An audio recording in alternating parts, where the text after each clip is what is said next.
Hello, my dear friends. You're in the Military with Summary channel, and today we will discuss the situation in Ukraine on the 21st of February of 2026. Today we have a lots of very interesting updates, so let's start. Everything indicates that the next 2 days are going to be very important for the entire conflict in Ukraine. According to information we have, the Russians are going to combine another massive combined missile drone attack through the entire territory of Ukraine, just with one purpose: to deal significant damage to the entire energy infrastructure of Ukraine. The sources are saying that during the upcoming attack, the Russians are going to use cruise missiles, ballistic missiles, drones, and hypersonic weapons. The Russians most likely will try to destroy as many as possible objects of energy infrastructure. Especially the Russians will attack substations through the entire territory of Ukraine. And this attack is going to be not the only thing that is going to happen with energy infrastructure of Ukraine. Today we received very important updates from the territory of Slovakia and Hungary. According to information we have, these two countries of Europe issued an ultimatum to Zelensky and to Kiev.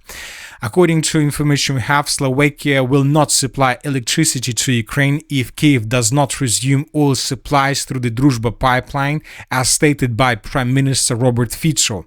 Slovakia and Hungary provide 61% of Ukraine's electricity imports. Fico also noted that Bratislava provides significant humanitarian support to Ukraine, having hosted nearly 200,000 refugees and provided other aid. The Prime Minister of Hungary made his own statements on this matter. He also threatens to halt electricity supply to Ukraine if the transit of oil through the Druzhba pipeline is not restored. Let's discuss everything he stated in details. Hungary's Prime Minister stated that the Druzhba oil plant is technically ready for operation, but Ukraine is blocking transit for political reasons. The Prime Minister claims the goal is to provoke an energy crisis in Hungary before elections, supporting the opposition. Hungary threatens to stop electricity supplies to Ukraine if oil transit is not restored. Hungary and Slovakia provide 61% of Ukraine's electricity imports. So what the Russians are going to do now, we see the entire picture. First, the Russians during the upcoming nights will attack massively the territory of Ukraine. The Russians, of course, will attack the substation which is located to the west of the city of Kiev. This is the substation by the name of Kiev substation. Also, the Russians most likely will attack the most western substation, the Zapadnoukrainska substation that connects the European countries with Ukraine. And of course, Russians will attack every single power station through the entire territory, just with one purpose, as we discussed: to deal significant damage. Of course, this attack will lead probably to a partial collapse of the entire energy infrastructure, and according to the previous schema, according to the previous pattern of the Ukraine's behavior, first Ukrainians will try to reduce the power of energy objects of infrastructure with the purpose to save the infrastructure itself, and Ukraine, right after the end of attack, will try to increase import of electricity from the European countries. So all these things are going to happen within the 22nd of February of 2026. And as we discussed just a minute ago, according to the ultimatum that was issued by Slovakia and Hungary in the morning of the 23rd of February of 2026, these two countries will hold energy supply completely. And then during the 23rd and further, this situation can lead to completely unpredictable consequences to Ukraine. There is just one solution for Kiev not to face a complete energy disaster, and the solution is to allow Slovakia and Hungary to start receiving oil through the Druzhba pipeline from the territory of the Russian Federation. But something tells me that Zelensky will reject this idea. But once again, this can lead to completely unpredictable consequences. At the same time, the Ukrainians are doing everything they can with the purpose to deal significant damage to objects of military and energy infrastructure of the Russian Federation as well, before the next round of talks on the territory of Geneva and before the anniversary of the beginning of the conflict between Ukraine and Russia. This morning, pro-Ukrainian sources published this picture, and here we can see the roads of attacks. The Ukrainians, as you can see, were attacking in two directions. The first batch of drones was directed in the south, in the direction of the southern regions of Russia, and the second batch of drones was directed in the direction of the central part of Russia. So using launching sites from the area of the Zaporozhye and the Dnipro regions, the Ukrainians were attacking in the direction of the city of Krasnodar, but according to information we have, these attacks were repelled by Russians without any damage to infrastructural objects of Russia. And the second wave of attack carried out by Ukrainians was launched in the direction of the central part of Russia. As for this wave of attack during the previous night, we received lots of updates and lots of videos on this matter. And according to information we have, the Ukrainians, as a result of this attack, managed to deal significant damage to, or maybe not significant damage, but significant media damage, first of all, to the Russian reputation. So this is the roads of attacks, as we discussed just a minute ago, and the sources are saying that the Ukrainians during this attack managed to deal damage to several military plants. Let's discuss everything in details, and first let's talk about the city of Neftegorsk. Once again, the Ukrainians, according to media, were using their Flamingo missiles. So they were using drones and they were using Flamingo missiles. So here we can see the consequence of attack. NASA satellite signatures detect a large-scale fire on the territory of the Neftegorsk gas processing plant. So most likely here, right exactly in front of our screens, we can see the moments when the Ukrainians attacked this gas processing plant, and this is the picture of fire anomalies. So as you can see, huge territories were covered with fire, which means that Ukrainians managed to deal damage. The next city or town that was attacked by Ukrainians is the city of Saransk, and as for this territory, the Ukrainians attacked some plants, some factory that the Russians were using to produce some equipment, some electronic equipment for the armed forces of the Russian Federation. As of the end of the 21st of February, it is still not specified what exactly the Ukrainians managed to do. And the third area that was attacked by Ukrainians is the settlement by the name of Votkins. This is a very important attack. According to information we have, the Ukrainians attacked Votkins plants, something like this, and the sources are saying that it is not just a regular plant. This is a very important military plant of a strategical purpose. The information in the internet, according to the information from the internet, the Russians are using these plants to produce missiles and drones of different types, and the sources are saying that the Russians use this plant to produce Iskander missiles, which makes this plant not just a regular plant but a plant of strategical purpose. So all these things and complete rejection from the Ukrainian side to accept or to make any concessions regarding the territorial issue in the Ukraine-Russian conflict makes us think that most likely the next attack before the anniversary of the beginning of the conflict is going to be the most powerful from the Russian side, and this is going to be not just a powerful attack or the most powerful attack. This is going to be a combination of the most powerful attack and sanctions from the European countries, from Slovakia and Hungary, and all this situation can lead to very, very big problems to Ukraine and of course to Zelensky personally. Now let's return back to Ukraine. During the previous day,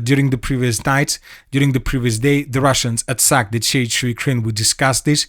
Pro-Ukrainian sources reported that Russians used 121 drones for these attacks, and the Russians once again were attacking objects of energy infrastructure. The sources are saying that the Russians attacked the substation in the northwestern part of the city of Odessa. We have a video where we can see the moments when the Russians attacked this substation. As you can see, a very heavy explosion, and a very heavy explosion. Then there was fire. There was several attacks in this area. Furthermore, the Russians attacked a substation which is located in the central part of the city of Zaporozhye. So this is the substation that was attacked by Russians. This video was published by pro-Russian source, and here we can see the moment when the Russian drone attacked this territory, and during the final seconds of this video we can see a very huge fire. So the Russians are preparing themselves. This night is going to be most likely very difficult. Now let's discuss the situation on the ground. During the previous 12 hours, we received lots of very important updates, and let's discuss the most important areas. First, let's talk about the Dnipropetrovsk direction. We have adjusted the map based on the video that was published by pro-Russian sources. In this video, we can see how Russians were attacking positions of the armored forces of Ukraine in the central and in the northern parts of the settlement of Novopavlovka. Based on this video, we came to the conclusion that this territory is under control of the armored forces of Ukraine, or at least they have stronger control in comparison with Russians. So based on the video, we have adjusted the northern parts of the territory under Ukrainian control. As for the Dobropolye direction, since the beginning of the 18th of February, the map has been adjusted significantly. Almost every single day, we were adding additional territories under complete control of the armored forces of the Russian Federation, or additional control or additional gray zone was added. So it seems that the Russians are moving in this area, and the Russians are tasked to establish control over the settlements of Sergeyevka and Grishina before the end of the winter military campaign. So all these attacks serve just for one purpose: to create a foothold before the beginning of the major offensive operation in the direction of the city of Dobropolye itself. So we are entering the most important part of the battle for Donetsk region. The Russians, as we discussed, as many media discussed in the during these days, the Russians will try to establish complete control over the Donetsk region during 2026, or at least the Russians will try to establish complete control over the cities of Konstantinovka, Drushkovka, Kramatorsk, and Slaviansk and Liman within the 2026. So this is the most important task for the armored forces of the Russian Federation. Maybe the Russians won't be able to establish control over the inside Donetsk region during the 2026, but obviously if they take under control this part of Donetsk region, obviously this is going to be just a matter of time when the Russians finish the battle for the entire region of Donetsk, and then the Russians may change their demands, improving them and including additional territories of Ukraine. And most likely the Russians can increase their demands by adding additional demands regarding the Zaporozhye region. As for the Slaviansk direction, during the previous day, small changes were recorded in the southern direction. The Russians improved their position significantly around the settlement of Minkovka. And as for the Slaviansk direction, and as for the territory between two rivers, between the Seversky Donetsk-Donbass Canal and the river of Seversky Donetsk, it seems that this is the only direction where the Russians continued their offensive operation, their major offensive operation during the winter military campaign, because the Russians were not attacking Ukraine and positions of the armored forces of Ukraine during the winter military campaign. We saw no clashes in the Zaporozhye direction, just counterattacks from the Ukrainian side, small attacks from the Russian side. We saw almost no progress on the ground and no movements, but neither from the Russian nor from the Ukrainian side in the Dobropolye direction. Just by the end of February, the Russians have become a bit more active, but the only direction where we saw huge changes was the Slaviansk direction. Just during the winter military campaign, the Russians managed to improve their positions from the eastern side of the city of Sivers till the southwestern part of the settlement of Krivoluka. It's around 20 kilometers, and the Russians are keeping advancing. The Russians most likely are tasked before the beginning of the spring military campaign to get this line and then to continue offensive operation further towards the Slaviansk agglomeration itself. The Russians are bombing and attacking this territory with all means they have. In this video, for example, we can see several attacks carried out by aviation on positions of the armed forces of Ukraine on the territory of the settlement of Mykolaiivka. As for the Slaviansk direction and as for the northern Donetsk direction, we had a very interesting report published by the Minister of Defense of the Russian Federation. The Russians stated that as a result of clashes, they managed to improve their position significantly in the most northern part of the Donetsk region. So this is the end of the 20th of February and this is the end of the 21st of February. The Russians, according to the Minister of Defense of the Russian Federation, have captured the settlement of Karpovka. Based on this report, we have adjusted the map. Now we see that there are just 6 settlements left before the end of the battle for the most northern part of Donetsk region, which is also a part of Russia's plan during the military campaign of 2026. So the rest of Donetsk region is the territory to the south, inside of, let's say, this black line. So we are talking about the villages of Krymki, Korovy Yar, Yatskovka, Rubцы, Lazova, and most likely the Russians in coming days will try to begin their major offensive operation in this area with the purpose to establish complete control over these territories and to get the river of Oskol from the southeast. This will allow the Russians to solve many issues. The first issue that would be resolved is the isolation of the Barovo foothold on the Russian side of the river Oskol. This will allow the Russians from the villages and from the Kruglakovka, Boguslavka direction to intensify their offensive operation with the purpose to force the Ukrainians to fall back from this territory, and consolidation of Russia's positions in this area open the Russians the way to attack further in the western direction towards the settlements of Oskol and Izum, so towards the MO3 road, with the purpose to cut this road physically and not to allow the Ukrainians to receive additional supply and support from the city of Kharkiv. We're talking about, of course, the Slaviansk agglomeration. So the battle for the northern part of Donetsk is a small tactical battle that is going to take place most likely during the late winter military campaign, so during the next 2 or 3 weeks. As for the northern directions, during the previous 24 hours, we haven't received anything special.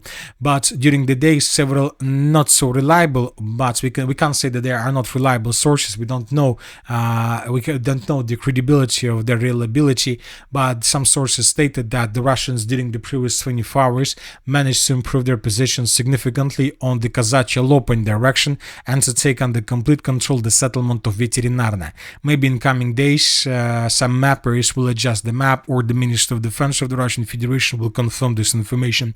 If this information is correct, then Russians most likely will try to create another buffer zone to the northwest of the city of Kharkiv with the purpose to reduce Ukraine's HIMARS or multiple launch rocket systems capabilities and drone capabilities as well. Russians will try to increase the gap between, or the buffer zone between the city of Kharkiv and the border with the Russian Federation, according probably to the current situation. That this can reduce the number of strikes carried out by Ukrainians from the city of Kharkiv on objects of energy infrastructure of the city of Belgorod. And that's it for today. Military with Summary channel reminds you to condemn any violence in the world. Thank you for your watching. Subscribe to my channel, put your likes, join my Patreon, and have a good day. Bye bye.